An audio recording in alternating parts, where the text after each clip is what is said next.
Welcome back to Survivor Talks. I am your host, Vanity. I'm so excited to have you all here today. I have to give my disclaimer if you feel triggered at any moment, especially because we talk about topics related to different types of trauma, step away, go take a break, and then join us when you can. If you can't, and that's okay. So today we have a special guest that I want to introduce to you all, Tonya Fines. She's a woman who experienced a toxic situation and she found herself with no clear path forward, and that changed for her.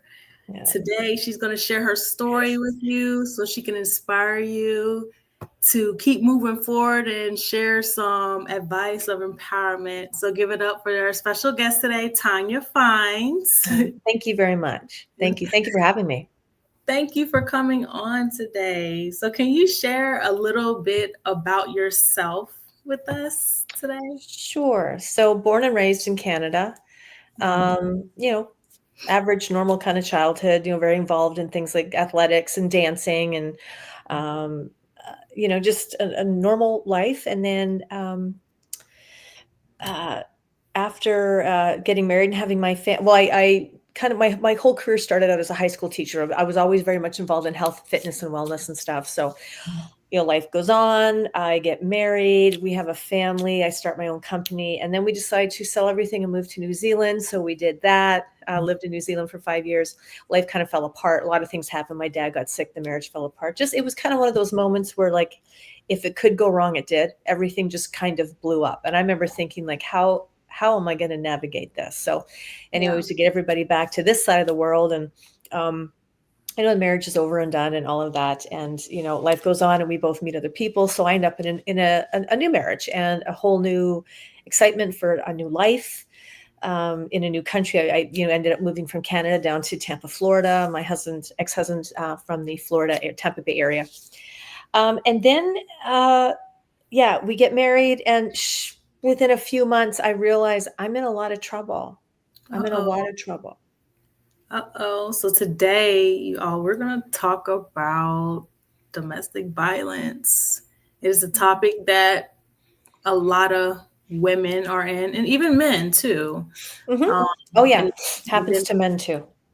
but we're going to talk about domestic violence from a woman's perspective today.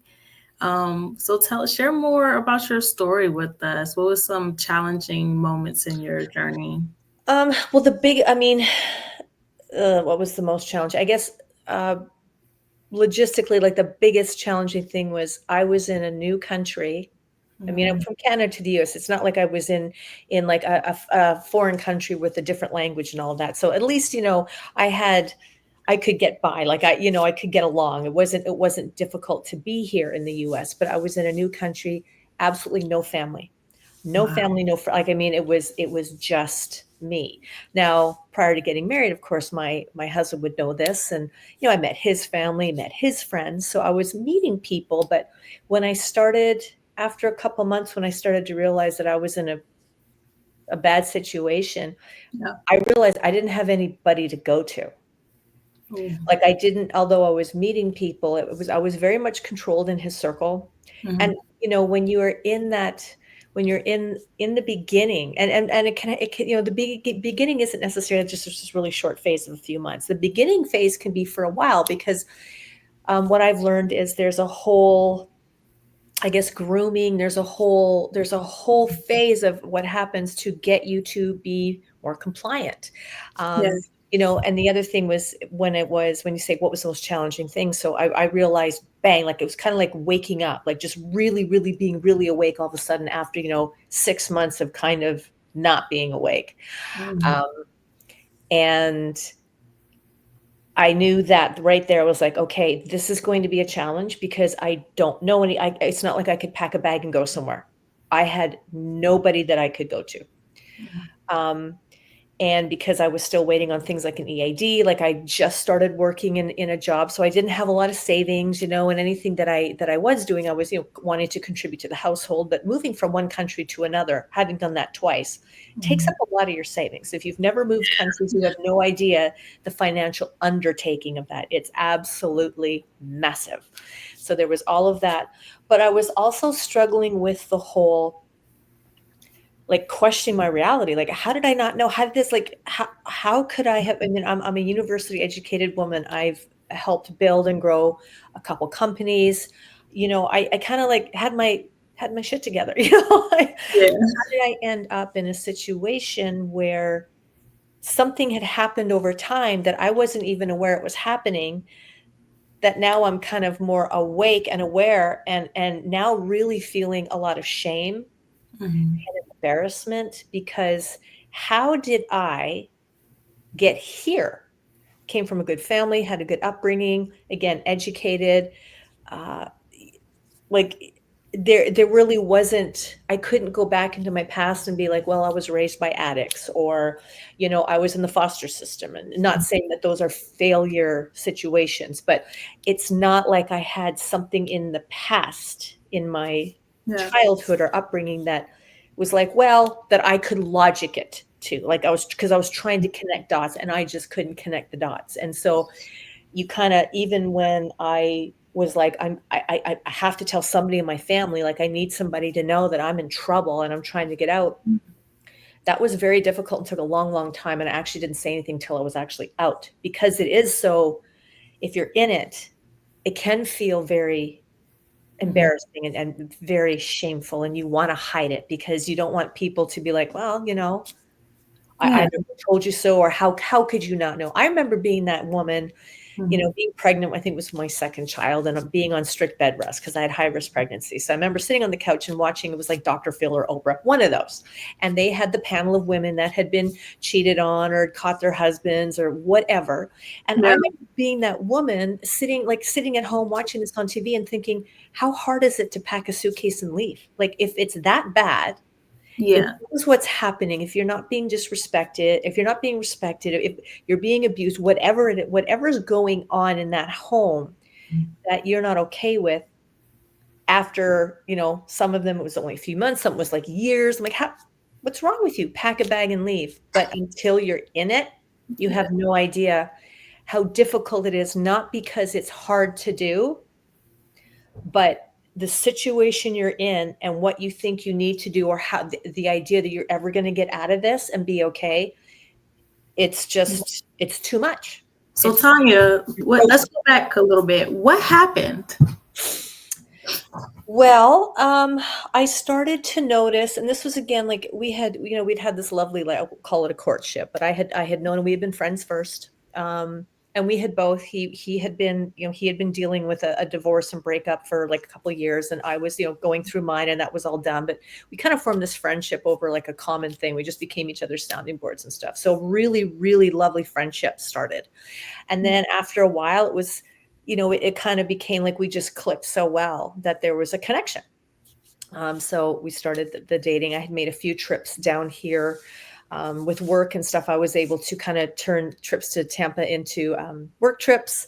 And so it worked out really well. I was able to get down and spend, like, 2 weeks and then go back and then come back in like 3 months and spend another 2 weeks. And we did the long distance, having Skype dates and all that kind of stuff. So we managed it really, really well. And because of the age we were at, and that we had both been through marriages before, we had what I felt were like really, I called them like really real conversations. We, neither one of us were looking like, we weren't really looking to be married again or anything like that. But we were going into the possibility of a relationship very differently. Like, we just put all the cards on the table because we were older, and it wasn't this like, oh, what's your favorite color, it's like, what are your absolute non-negotiables in a relationship? What kind of crap might you be carrying from that into a new one? Or what did you learn about yourself? How did you contribute to that? Like, we had these really transparent conversations, which gave me this real sense of safety Yeah. with him. So that went on, and I guess 18 months, almost 2 years after, knowing him and spending more and more time down here, he proposed, we got married, very small, just very small and intimate, because it was the second time around for both of us. And it was probably, I'd say, like around 5 or 6 months. I'd started at 3 months. I started to notice, like, wow, he really drinks a lot, like a lot, a lot. But again, it's so hard to explain, Vanity. It's one of those things that the way I started to see it, I Yeah. was questioning. I'm like, well, is he, or is it really a lot? Or like, Second guessing it was yourself. so, like, it was so, the behavior, the drinking, he would just get very cruel, like the things he would say. Like, I had no idea. I had never heard terms like gaslighting and trauma bonding. I'd never heard of that kind of stuff. But this was all happening. So it was really messing with my head. So anytime I had a moment of complete awareness, being like, wait a second, I emptied the garbages last night, and the kid with the tall kitchen garbage can, it doesn't go under the sink because it's too tall, but it's at the edge of, like, at the end of the counter. I remember emptying, because the garbage day was Tuesday morning really early. So Monday night before I went to bed, I took out all the garbages, as I put them in the outside bins and took them to the curb. And the next morning I got up, I was making breakfast, and I went to put eggshells or something like that. And the garbage can was filled to the top with beer cans and a 40 of, I can't remember what it was. And and even then I stopped and looked at it, and I questioned myself, like, did I take the garbage out? Did, did I actually take the garbage out last night? Or and this is then you start to make up things like, oh, was this in another garbage, maybe outside by the pool, that I forgot to empty, and it's sat for 2, 3 weeks or a month filling up, so Mhm.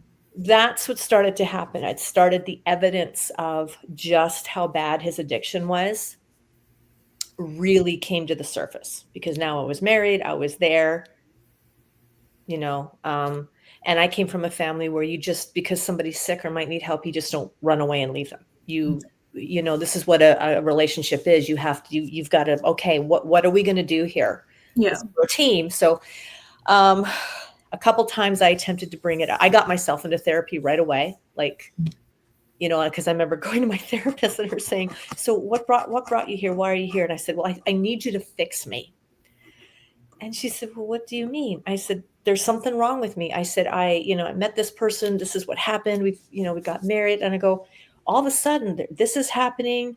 He's like, really mean, very aggressive. I can't leave the house. If I look a certain way leaving the house, he just completely tears me down. So then I end up not leaving. I can't have friends, like, just going on and on. And she says, you're not broken. This really isn't a you problem right now. So Mhm. I stuck with that just to keep myself sane, because at that point, I didn't know what I was going to do if this didn't work.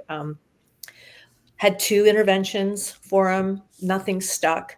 And Mhm. the behavior became, as it does, it just escalates. It gets, Mhm. Right. because now I was aware, and I addressed the white elephant in the room. And once I did, it's not that I was scared every day, but I started to fear less about what would happen to me if I continued to address it and speak my truth. Mhm. I feared that less than the fear of what happens if I stay and don't say anything. Mm. So with okay, that sounds like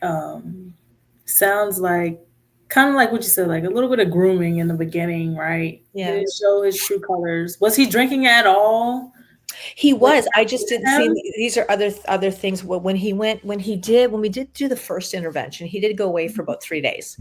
And so the interventionist that I had hired, that I was working with, Yeah. he had said to me, get yourself to an Al-Anon meeting, and here's some other resources and things for you, because you're going to need help through this. And so I went to, like, an Al-Anon meeting, and I heard all kinds of terms I had never heard before, like functioning alcoholic, binge alcoholic, you name it. And I learned a lot of things about alcoholism that I did not know. And I came from a family that, within my family, in the family web, there was a fair number of alcoholics and addicts. I mean, they did exist. But I wasn't living with them, and I didn't have to live with them. And so it was kind of like when Uncle so-and-so shows up at Christmas, you just know that at some point he's going to throw up in the corner because he drinks too much, and that's what he does. That was my experience with alcoholics, drinking to a point where they got stupid. and couldn't Mhm. manage themselves. I had never before witnessed, seen, and I wouldn't have believed it had I not lived with somebody like this, but someone that owns their own business, has a beautiful home, keeps it immaculate, immaculate about themselves, always perfectly groomed, looks good, smells good, not a hair out of place. House is tidy, everything's perfect. Again, running his own business, owning his own business, getting up and going to work every day, managing all of that while drinking almost like 20 hours a day, like just steady. So I learned in Al-Anon that that is what they refer to as a functioning alcoholic. They're always drunk, but that's how they operate. It's when you take the alcohol away that they can't function. Mhm.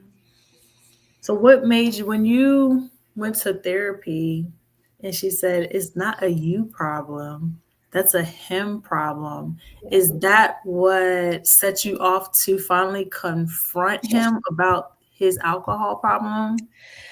Um, well, I knew I was gonna confront him anyways. I just Mm, wanted some help in how, and that was one of the other, like, probably my biggest reason in, like, the second biggest reason in seeking a therapist was like, I need to address this in my marriage because I want to help him, or I want him to get help if he wants it, but I mhm, want to save the marriage. And this was a big, this was going to be a big project, and it had to start with putting the marriage second mhm, to his health. So, and I was ready to do that, like put him first, like, let's get you, if you're willing, if you want it, and I will stand by you. mhm. Let's get you some help. Yeah. So I wanted her coaching in how to possibly start these conversations with him and Mhm. me be safe in doing it. Yeah. So, you wanted to help him Yes. recognize that he has a problem, one, Yeah. and two, get the help for it. Yeah. I And really wanted that for him. usually with those situations, first, it's hard for anybody to get any type of help unless they realize that they have a problem to begin with. Right. Yeah. um, how was it for him when you said, "Hey, like this is a problem here"? How did he take to that? Well, he didn't really like it. He didn't really like it.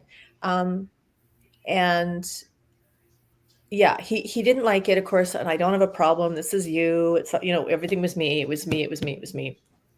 Which I was, she had prepared me for.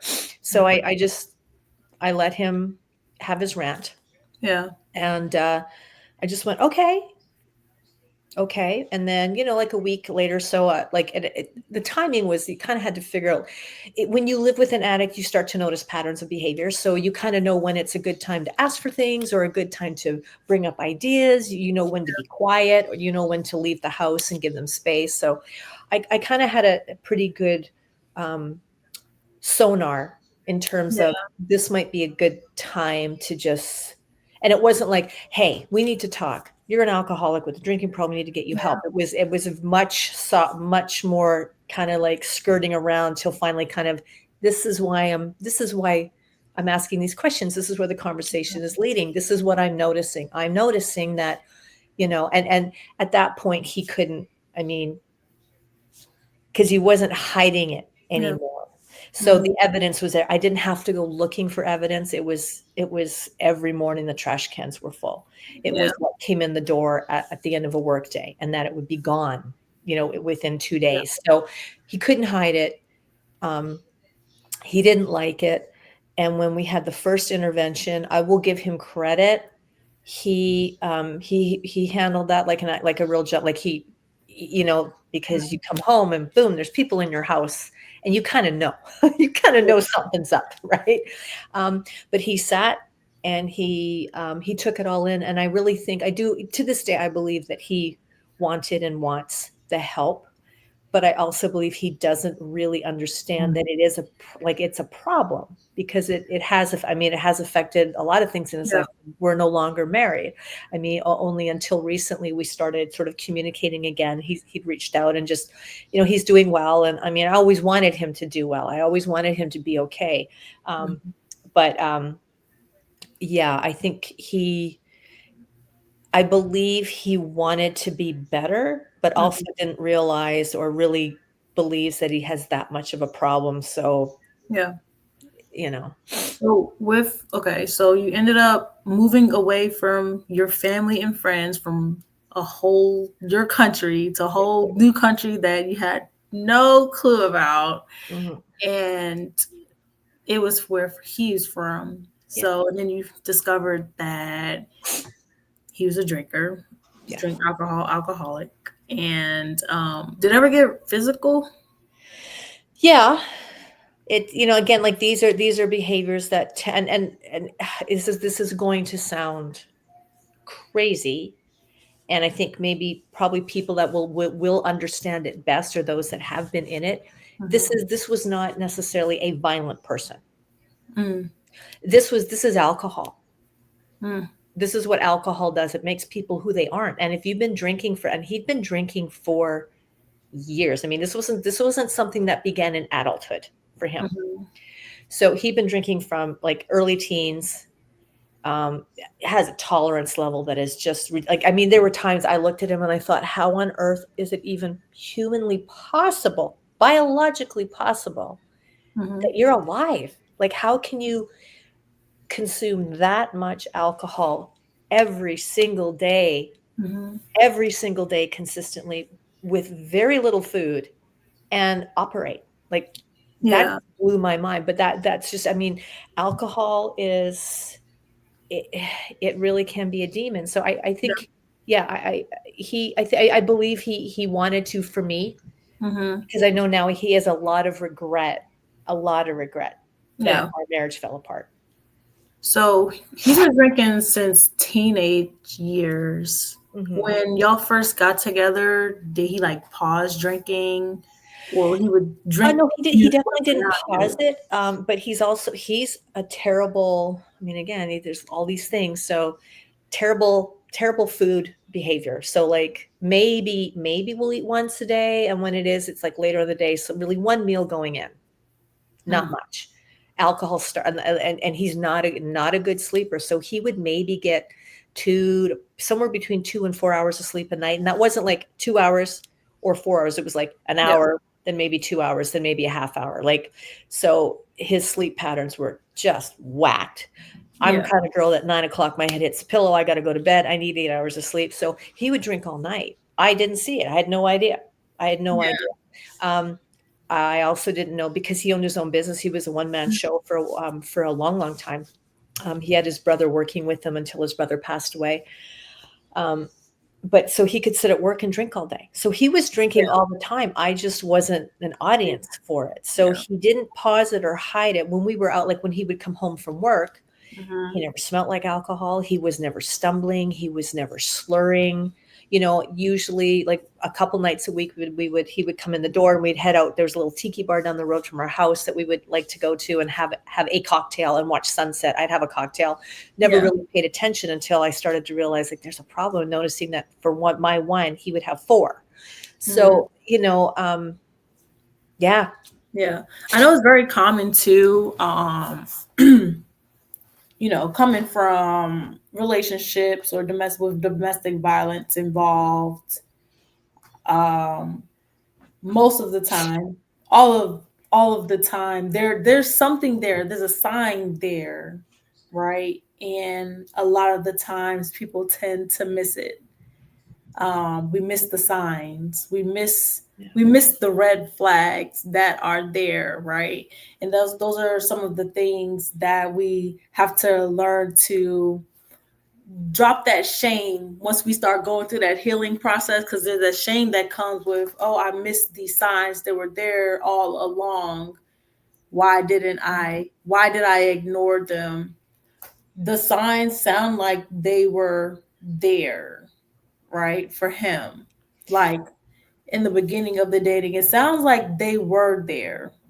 Yeah, you know what, when it comes to red flags and signs, what I will say to that is that, yeah, the red flags and the signs are usually always there. They're not always screaming and yelling and right in Yeah. front of your face. They're there. But when you're in it new, Mm-hmm. and when they've been living with an addiction or a type of behavior that isn't isn't good, when they've been living with that their whole lives, they become very good at masking it. They become very good at, doing the gaslight, the manipulation. They're very good at just saying things. And it doesn't mean, I don't want people to think that, oh, it's always like an argument or an attack. Yeah. Not at all. There were plenty of red flags Yeah. that I didn't really pay attention to because everything else was going so well. I was just like, Yeah. well, all relationships have stuff. We all come with baggage. I mean, I've been married before, had 3 adult children. He'd been married before. He comes from a small, very close family. Like there was all kinds of stuff. There's all kinds of stuff that we bring in. So there were there.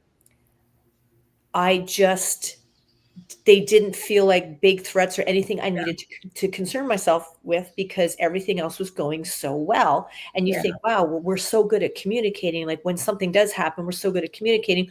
You get this illusion. You find yourself in this belief, like I found this person that this is actually somebody who's willing to work things out when there is a problem. Because we would have like things would pop up and it'd be like, okay, we do not see eye to eye on this, but we would talk it through. Didn't always happen right away. Sometimes it took a couple of days, but so it was that like knowing like, okay, there's some stuff here, but I don't need to worry about it because this is somebody that's willing to sit down and adult through the tough times with me. Mm.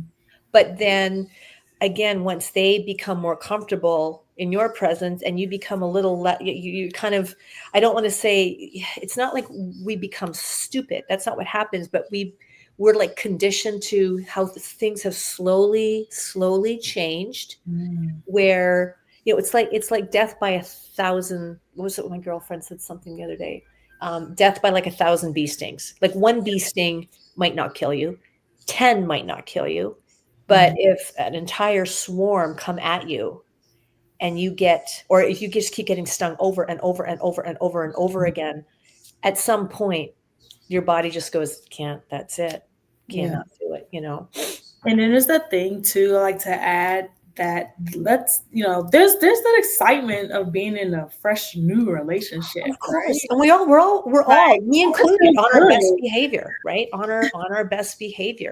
And I will say though, coming into something later, like I said, us being older and meeting later in life, it was different. I mean, yes, it's still, there was still like, you get the butterflies and stuff, but Yeah. very differently, very differently. And I knew right off the bat after coming out of my other marriage, I was just like, I don't want to have these kind of like light talks. I want to know, what are your monsters? Like, what do you think your monsters are? What are Mm. the things that you don't like about yourself that you think are your ugliness? Because if you're comfortable talking with me about those, I'm Mm. comfortable fighting them with you. Mm. That's part of understand. I don't get to choose to be with just the parts of you that are good and whole and healthy. If Mm. I choose to be with you, I'm getting all of it. So I need to know all of it, you Mm. know?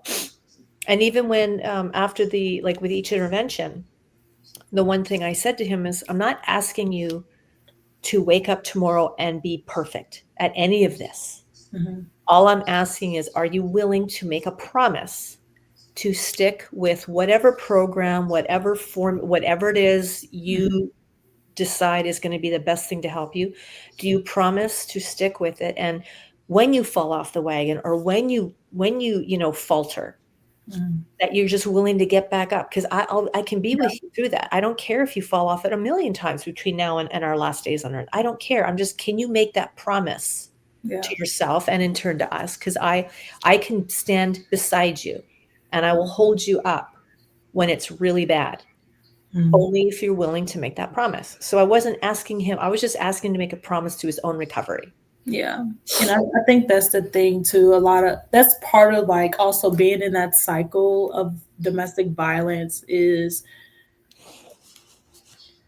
a victim will want that person to change so much, be willing to stick in the relationship, stay there, hoping, just holding on to that hope that they'll change. And then it doesn't happen. Sometimes for some people, it doesn't happen. Some people do change, right? And there's no timeline with that, right? I think there are quite a bit of people that are still in the situations. I would personally, I would tell them, if you can, leave. Why? Because that person, until they see that it is a problem and they go get the help that is needed, the abuser, when until they go get that help, things will be the same, Yeah. right? And first of all, no woman should be any man's punching bag, physically, emotionally, verbally, any of it. Mm. Women are not a punching bag. And I think that there are a lot of women who choose to stick beside the guy hoping to change. I've been there. When I Yeah. was in my domestic violence, I would secretly hope that he would change. I would ask the question, will you change? Will you stop hitting me? Yeah, I will stop hitting you. And then a week later, we're in the same cycle Mm. over and over again. That's why they call it the cycle. And Yeah. we're hoping for that change. And we don't know when it's going to happen Or if. or if it's going to Yeah. happen. Yeah. And there are a lot of women who end up dead. Yeah. It's and I want to make sure like people listening understand that just because if you're in a situation and the other person never puts a hand on you does not mean you're not being abused. Yeah. Because the abuse that I had, the physical came way later. Yeah. And to be honest, at that point in time when it did, I remember thinking like, oh, just from now on, just hit me because I can recover from that way easier than the emotional, verbal, psychological crap that was happening. Yeah. That was really difficult. And that's, that was like, thank God I was able, I found a great therapist. I stayed with her. That saved me. Yeah. That is what saved me because when you're and both are terrible. Physical abuse is terrible. It should never happen. No one should ever put their hands on you. But if there's anyone out there that's in a situation like, well, he doesn't hit me. He's never touched me. He's never put his hands on me. But you are scared to speak up, or you make excuses for their behavior, or you're constantly changing things that you say, how you think, how you dress, what you do to make sure this other person doesn't get angered. You're being abused. That's Yeah. abusive. Someone Yeah. is manipulating you, and that is clear abuse. Yeah. And the more control they get, the more they, it's almost like, I don't know if it's that they get more hungry for it or it just becomes easier to take more because you start to, like, I started to just wither away. I mean, like from a soul, a place of my soul. I was like this empty. Mhm. There was nothing there. I didn't care about anything. I didn't have any real feelings or emotion about anything other than just completely feel like I just felt like this was it Mhm. and I'm stuck. I have no way out. I tried to get, because I have a green card, but I'm not a US citizen yet. I hadn't lived in the state long enough to be eligible for any kind of resources or help. So I Mhm. couldn't get into a shelter. I couldn't get any kind of help at all. Wow. And I had nowhere to go. Now eventually that changed. It took, I Yeah. didn't actually, once I kind of got to that point where I was like strong enough and I was like, oh, I'm done. And it wasn't even, I made the decision to leave. I made the decision that I was done. Yeah. I was just done. And when that entire thought took over my whole body, it was like it was like I had been like someone had been rebooting me, like my USB port had been plugged in. It was like I was fully charged, and the only thing I was still very like kind of emotionless because it was like I'm done. What do I need to do?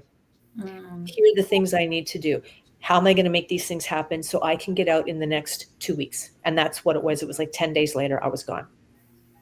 It was gone quick. It just when I just felt like Yeah.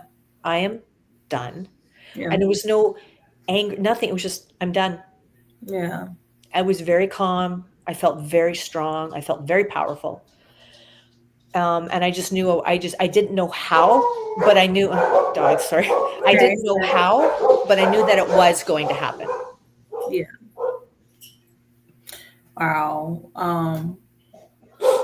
That's that big step right there, saying I'm done and walking away. And I'm really glad that you were able to walk away and make it out of that situation. Yeah, most And it sounds like, you said you had your therapist, she helped you a whole lot oh, a through lot. that challenging time.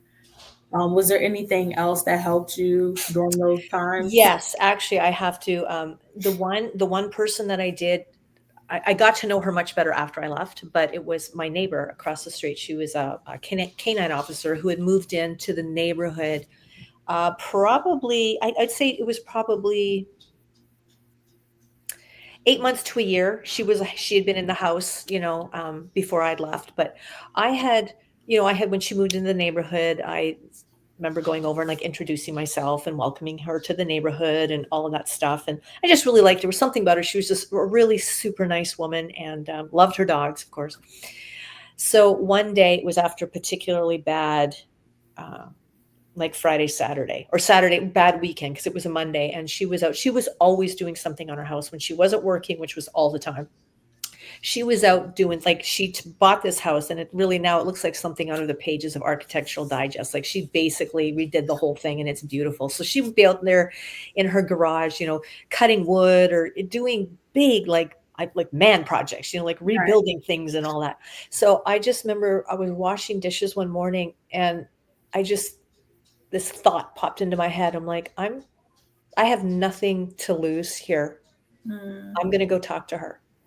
So I walked across the street and just sort of started some small talk, like, how you doing? What was your weekend like? Blah, blah, blah. And I said, hey, can I can I ask you a question and talk to you about something off the record? And she took off her work gloves and set them on the end gate of her truck, the tailgate, and she looked at me, she said, "Well, first I need to ask you a question." I said, "Sure." She said, "Are you safe?" And I mm, thought, how does she know? Like, not that she revealed anything, but I'm like, if she asked you that question, she already had some kind of idea or a concern or something that there was something was maybe not right in my house. And I thought, how does she know that? Because anytime we left the house, there was nothing right. You don't bring that stuff outside. And she had told me, she said, shortly after I moved in, he walked across the street. One day I was out here working on the yard, and he walked across the street to introduce himself. And she said, I was in the front yard, and by the time he reached my driveway, I could smell the alcohol on him. And that was 10 o'clock in the morning. I said, mm, well, I said, there's the white elephant in the room. So here we go. And so I did, I talked to her, and she asked me a couple questions about, have you done this? Have you done that? And then because of her being in the police force, she knew some people in different nonprofits that helped women and men and children in situations. So she said, let me just make a few calls, see if there's something I can find out for you, some information. And she sent me a couple links. And then here in Tampa Bay, we have this wonderful woman named Julie Weintraub, mhm. and she has a nonprofit called Hands Across the Bay. And she's helped, I can't even, probably tens of thousands of women. She's an absolutely amazing human being. So I ended up getting the email for, like, whether it was like the secretary or like somebody in her organization that answered phone calls and emails and took inquiries. So my Mhm. neighbor was able to get me this woman's email, and she kind of knew her because she had helped her out with a case before. So my neighbor said, here's the email. This is her name. Remind her that I'm the one that gave you the contact information. So I reached out to her by email. And she got back to me, and she said, okay. She said, yeah, I can't. She goes, there's really nowhere. There's no shelter. There was a lot of things she said I can't help you with or get you into. But she said, what have you done and what is your plan? So I kind of talked to her a little bit, and she said, okay, here's what you need to do. And she basically helped me come up with my plan to get out. Mm, And she said, you need to have a bag ready to go. You need to start putting, like, if you have any cash, put it in there. She said, what do you think you're going to need when you leave and get into another place? And at this point, I hadn't found anything. She said, you got to find a place to go to. I said, well, I'm going to need like toilet paper, dish soap, a fork, a knife, like just basics, just the basics, a bar of soap to wash myself, stuff like that. yeah. And she got me a gift card, $500 gift card for Walmart. So the day that I did leave, when I left, I went to Walmart and I got my toilet paper and I got my dish soap and I got my Mm, toiletries and some food, a towel. Yeah, that was so necessary and really very nice of her, Oh yeah. especially because they say, I think women, especially some, have to sneak out, and because leaving will make the abuser angry, right? Right. And then there's that concern of trying to pack the bag, because they say there are places they say, oh, have a bag packed. And that was one of the things, I do teach people pack a bag, but you keep it on the outside of the house. Is there a place that you can keep that bag on the outside of the house, so when you need to leave, you don't have to worry about scrounging around the house for items? Right. And the gift card, that is a really good idea. Having that on the outside, it's waiting for you. That way, when you need to leave, you just leave it all behind. Hmm. Everything in the house, just go. You got to start over, Yeah. right? Yeah. You don't have a lot of you don't have a lot of you don't have the luxury of being able to take everything with you.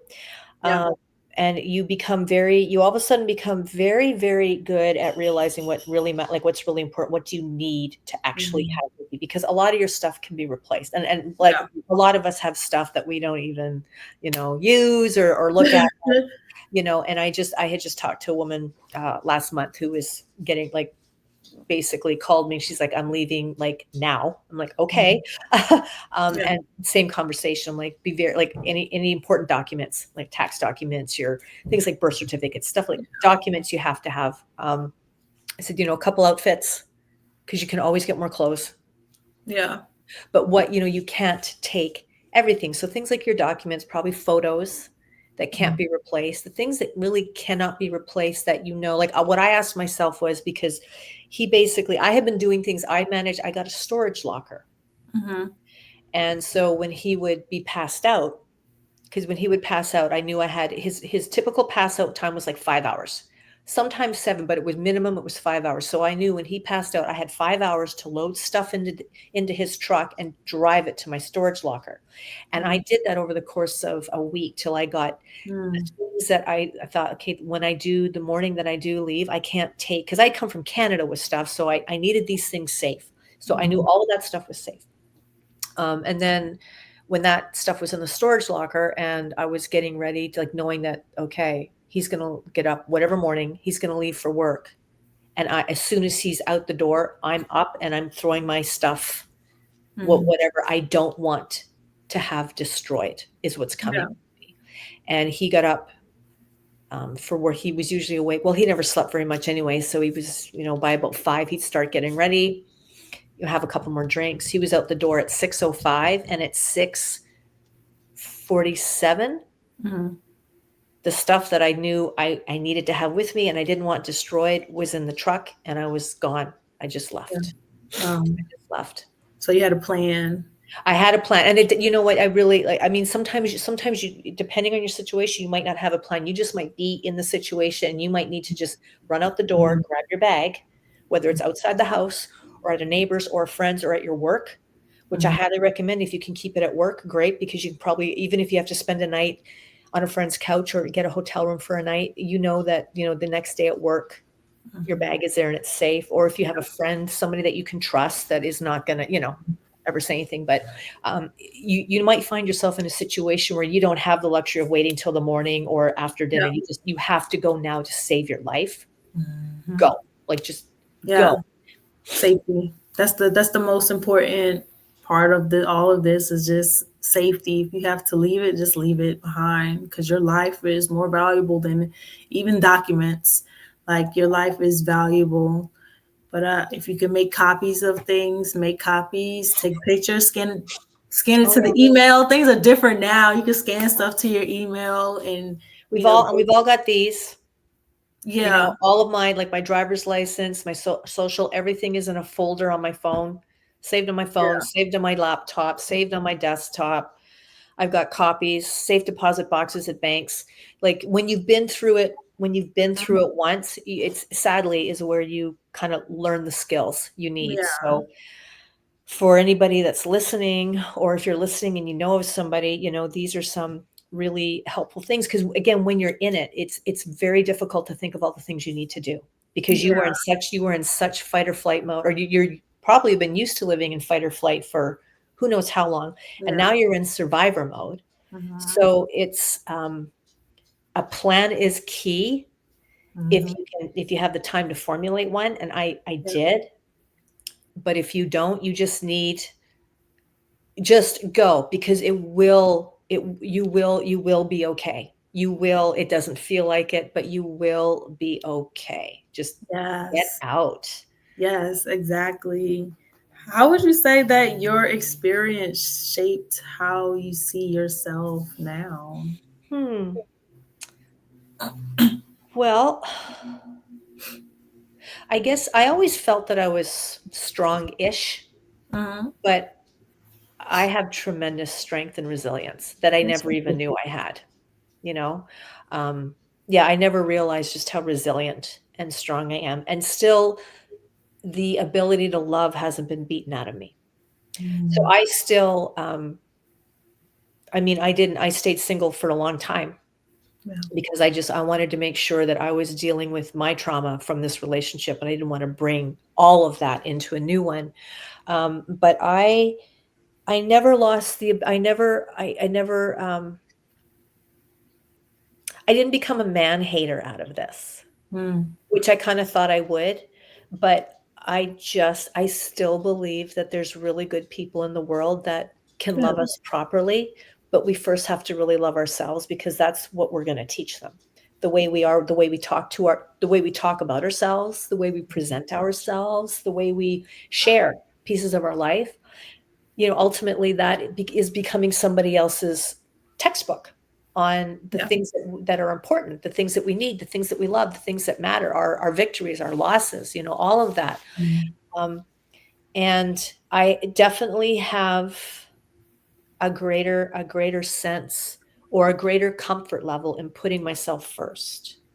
Not always, but I know that that Mm. is a lot of times necessary, because if I don't put myself first, I'm actually not showing up as my best version, and that means I'm really not a lot of good to the people around me. Ooh, that was good. I think that's an important lesson that we can all learn. Yeah. And I love that you said that, you did not become a man hater from your experience. All I can't agree more. Every man is not the same. They're And not. just because one may have experienced domestic violence in one relationship, that does not mean that is what's coming in the next. And it is very important. I love how you mentioned that you just, you're taking the time for yourself. That is a Mm, process that is so key so before important. going into another relationship, because if not, then we can just keep attracting those same type of people, right? And then we're staying in a cycle. It's just somebody else, it's somebody different, right? And Mm, we need that time to heal and to shed off those habits, old habits, negative, bad habits that we've had, that we've experienced, and learn what's new. Learn the good that's waiting for us, yeah. holding on to that hope. Yeah. Well, and with I just wanted to say something that you had mentioned, and it made me think, like, yeah, like taking that time for therapy and Yeah. working on yourself is not like, how what was it? What you said, like attracting. If you do find that you tend to attract a certain type of person, and that doesn't necessarily have to be a romantic interest. If you trust me, if your romantic history is manipulative men, Mhm. chances are a lot of your friendships and a lot of your relationships with like neighbors and coworkers are probably very similar. At different levels similar. And there's nothing wrong with you, but we learn how to love, or we learn what love is from a young age. Mhm. So if there's any kind of trauma or anything that happened, when you were young, that was forming that wiring in your brain as to, this is what love is, and this is, oh, I have to, if I do really well in school and get A's, I will be loved, which is might transfer into, if I make all the best meals and keep the house perfect and all of that, I will be loved. So Mm. it becomes transactional. You learn that it's a transaction, and Yeah. it's not, so taking the time, I really, really want men and women both who take that, like, honor yourself, respect Yeah. yourself, get the healing, because it's not that, chances are there's really nothing wrong with you, but chances are that somewhere, especially if you're noticing you're attracting the same kind of people, Mhm. chances are there's something you've learned about love, acceptance, tolerance, and relationships that maybe wasn't the healthiest. And when you can recognize it, then you break that cycle. But only Mhm. you can break it, because you're not going to all of a sudden start attracting the perfect person for you, because there's something there's a way, there's a belief system in you that is causing, like, your how you react, how you see things, how you perceive things, Mhm. how much tolerance you give somebody. I Yeah. mean, is this somebody that's really disrespecting you, but you're constantly logicking it or justifying the behavior? That's not okay. So Yeah. you really have to figure out what your belief system is, what your love languages are, and your belief system Mhm. around that. And then when I say love, again, I'm not just talking about intimate romantic love. I'm talking about, like, friendships, relationships with coworkers, relationships with people in your community. Love is a universal thing. Like, I love my children. Mhm. I love them in a way different than I love my boyfriend, who I love differently in a way that I love my mother. But it's all love, Mhm. so it's, yeah, again, kind of got long-winded there. The chances are, if you're finding a repetitive pattern with people in your life and how they treat you, get some help with that, because you might find Yeah. that there's something you've been allowing that, and not, again, not because you're bad or stupid, but you learned something somewhere about love, Yeah. and it created a behavior in you that, has kind of ingrained itself, and so you end up getting into a situation where you're really not treated the way you deserve to be. Mhm. Learned behaviors too. A lot of stuff is generational. Yes, a lot of it's generational. Witnessing. We have children that are experiencing secondhand trauma, which is they may not directly experience the trauma, but they're literally in the household witnessing Yeah, their parents in an abusive relationship. And again, like you mentioned earlier, it doesn't always have to be physical. It could be screaming at each other, yeah. right? These have the effects.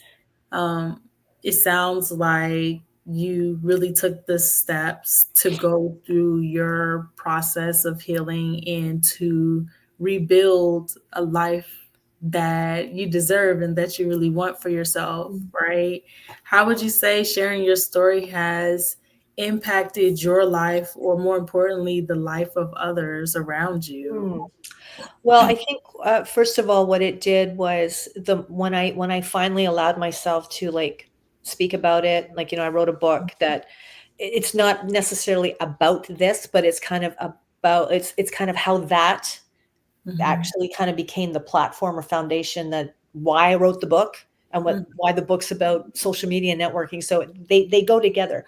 But when Yeah. I finally gave myself permission to share my story, and when it was out there, I instantly, like, just, I didn't feel the shame anymore, Mm. because all of a sudden the feedback was really good, and people were like, I had no idea, you always seem to have it together, and blah blah blah. I had no idea, and I'm like, oh, I'm a work in progress. Like, it's just, Mhm. it's what it is. But I felt less ashamed, and I felt, in a weird way, I felt more powerful in the potential impact I can have on other people or their lives.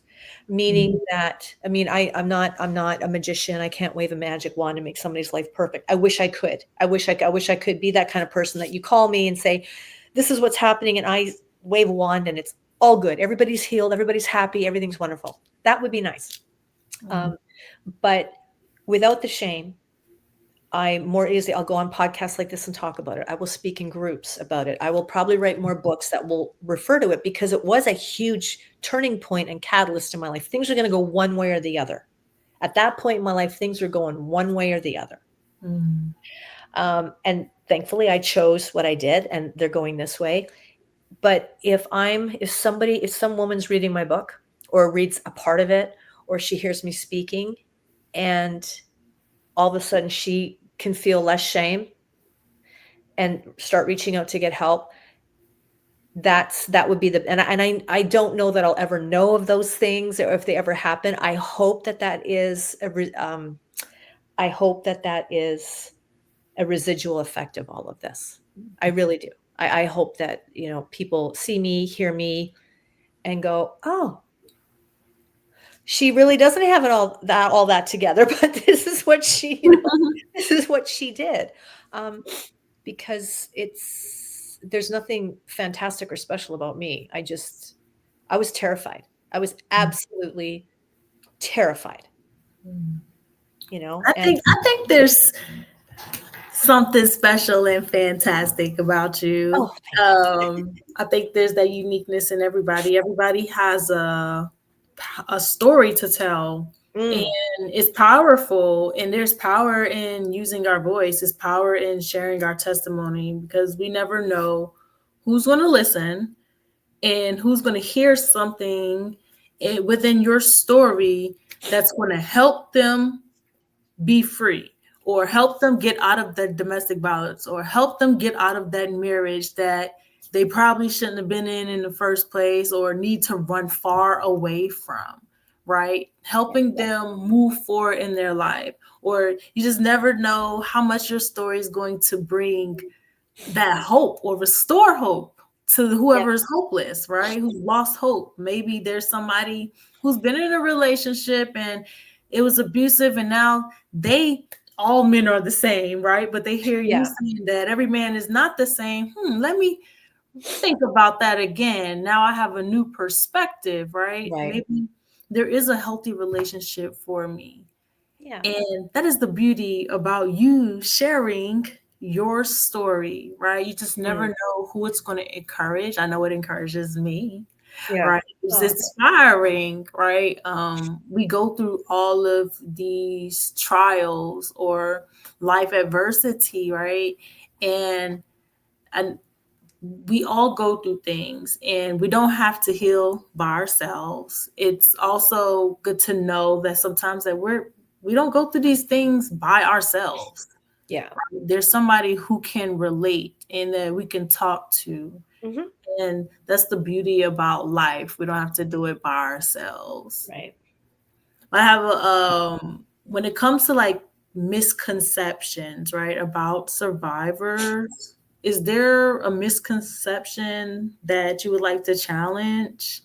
About survivors? Hmm. Hmm. Especially when it comes to domestic violence. Gosh, I don't know.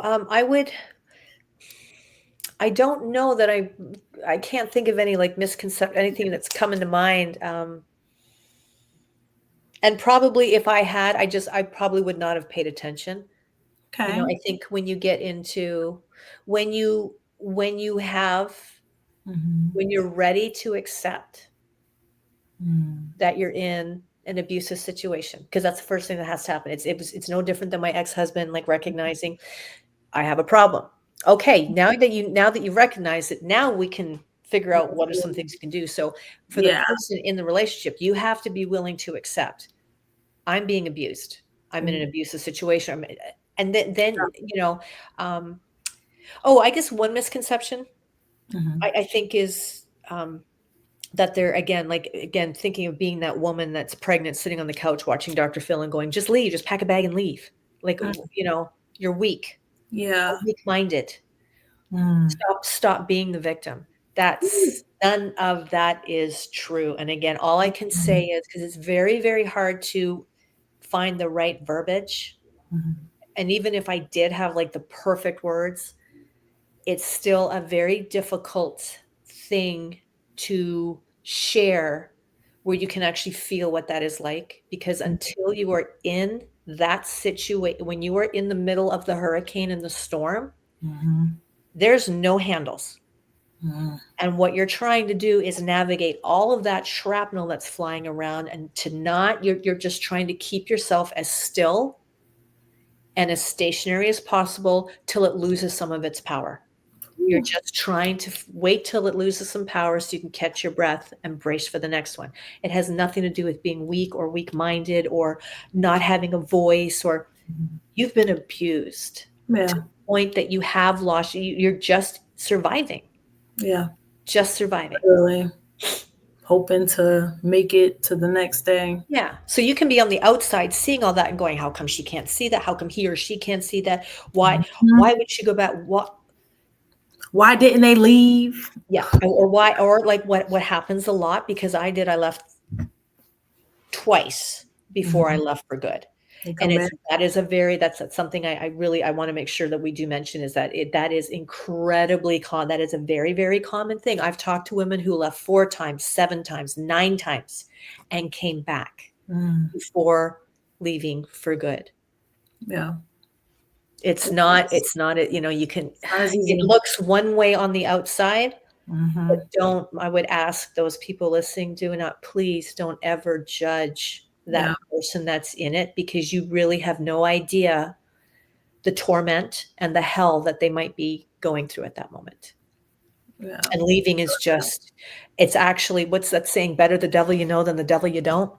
Phew. It might not be off. It might be absolutely horrible where you are, but at least that, you know what's coming. I knew when things were bad, I knew what was coming next. I knew the cycle of what was coming next. The Mhm. drinking, the yelling, the blood, had the escalate, all of that till the pass out, and I knew I had some time. But I knew what was coming next. The moment I decided I was done and was gonna leave, it was a whole new level of terror and fear, because I had no idea What's gonna what was happen? gonna happen next, or if anything was gonna work out. Yeah. And that was one of the things that actually kept me there. Like when I was in one house, I moved to another house with my abuser.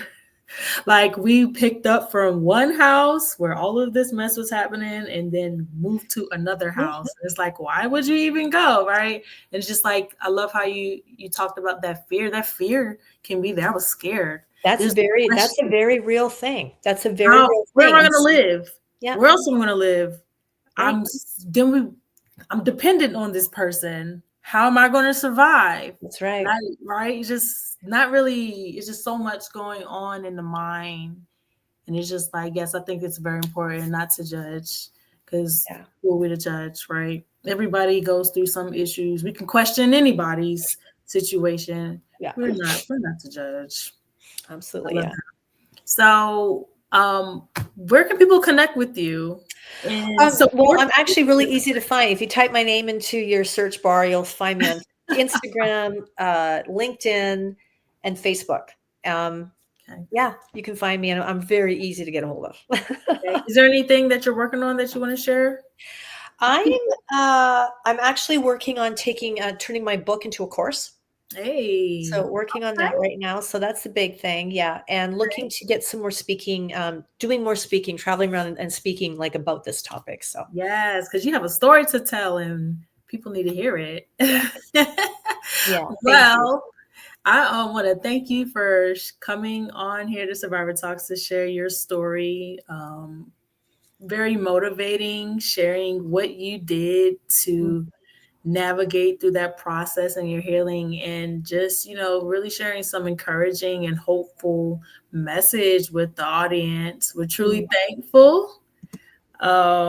We are here to support you whenever your course drops. We'll be looking for that. Oh, thank you so much. And thank you so much. Fun Oh, very welcome. Thank you for having having me. you here. So that is all I have for you all on Survivor Talks. Thank you all for tuning in, and we are going to see you next time. That's all I got for you. All right. Yay. Well, thank you. Yeah, thank you.